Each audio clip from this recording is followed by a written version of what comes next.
This video is to show you the April 2023 Business in a Box updates and for us to show you where we've put them on the Notion dashboard, as you may want to do the same once you've duplicated the resources. If you're already a subscriber, you will have been emailed the links to the resources which will allow you to duplicate them. So the first update we have this month is new customer emails, and we've put that in marketing and sales. So this is a system which has some pre-written emails which you may want to use with your customers when they're new to you and they've come on board, checking in with them once they have first become a customer, again after 1 month, 3 months and 6 months. We do have an alternative which has been shared previously, which is the onboarding email campaign, which has got a different selection of emails for you to see, and the link to that resource is there if you wanted to use that one instead.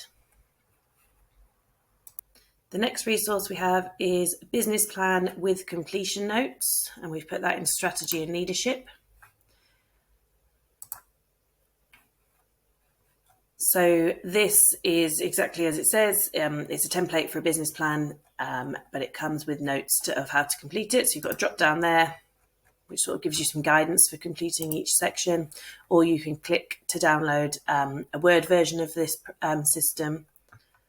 And there is also a link to an alternative business plan, which we've used in the past, although this one is more comprehensive and does have completion notes, whereas the previous one is just a template. The third resource is an employee training agreement, which we've put in People and HR.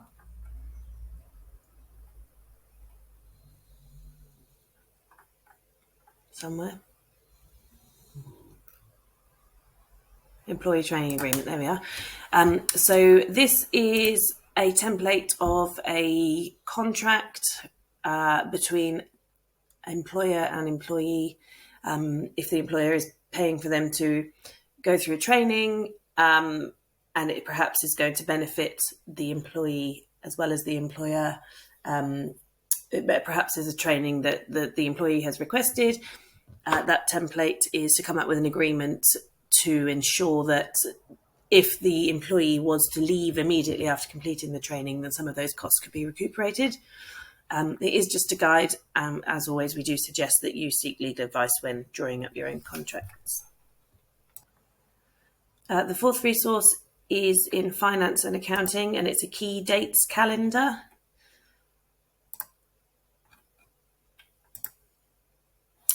So this is a system put together just to help you remember key dates within your business.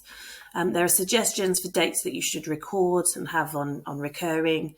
And we have, just for convenience, included a calendar if you did want to keep your key dates separate from a different calendar that you perhaps use for appointments.